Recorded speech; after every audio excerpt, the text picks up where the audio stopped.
போனோட இருக்கிற சிக்கன் வாங்கிட்டு வந்து அது ஒரு 10 விசில் மஞ்சத்தூள் மட்டும் போட்டு வேக வச்சு எடுத்திருக்கேன் இந்த மாதிரி. இப்போ இந்த சிக்கன்ல இருக்க போன்லாம் பார்த்தீங்கன்னா இந்த மாதிரி தனியா கலட்டி எடுத்துட்டேன். இதுல வெறும் சூப்பும் அது கூட கொஞ்சம் சிக்கன் மீட் மட்டும்தான் இருக்கு.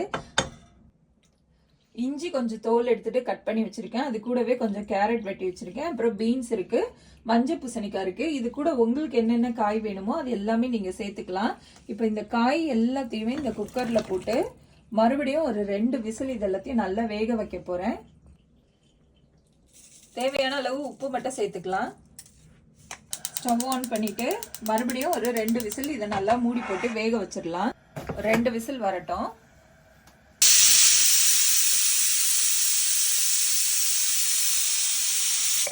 ஸ்டீம் போகட்டும், அதுக்காக வெயிட் பண்ணிட்டு இருக்கேன். சைடில் வந்து இங்கே என்ன பண்ணியிருக்கேன்னா பிரெட் டோஸ்ட் பண்ணுறதுக்காக கல் வச்சிருக்கேன்.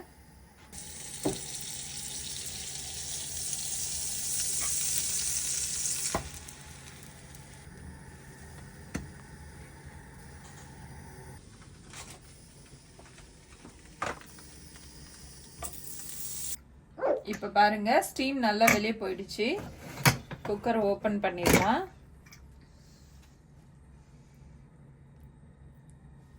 நம்மளுக்கு தேவையான அளவு பெப்பர் தூள் இதுல போட்டுக்கலாம்.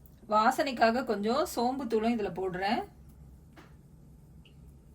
கொஞ்சம் நறுக்கி வச்ச கொத்தமல்லி. இப்ப பாத்தீங்கன்னா தெரியும் இந்த அளவு பக்குவத்துல இருக்கு. இப்ப இது நம்மளுக்கு கட்டியா இருந்ததுன்னா என்ன கொஞ்சம் இதுல நம்ம தண்ணி ஆட் பண்ணி மறுபடியும் ஒரு 2 நிமிஷம் இதை கொதிக்க விட்டு நம்மளுக்கு வேணுங்கிற பக்குவத்துக்கு எடுத்துக்கலாம். இதுல பாத்தீங்கன்னா இந்த மஞ்சள் பூசணிக்காய் நல்லா குழஞ்சி போயிட்டதுனால இதுவே நம்மளுக்கு நல்ல ஒரு திக்னஸ் கொடுத்துருக்கோம். நம்ம தனியா இதுக்காக கார்ன்ஃபிளவர் எதுவும் ஆட் பண்ண வேண்டிய அவசியம் இல்லை. அவ்வளவுதான். ரொம்ப டேஸ்டியான சிக்கன் பம்கின் வெஜிடபிள்ஸ் எல்லாம் போட்டு சூப்பரா ஒரு சூப் ரெடி ஆயிடுச்சு. இது கூடவே நம்ம ஒரு பிரெட்டையும் டோஸ்ட் பண்ணி அதை இதுல நம்ம நல்லா டிப் பண்ணி சாப்பிட்டோம்னா இன்னும் டேஸ்டா இருக்கும்.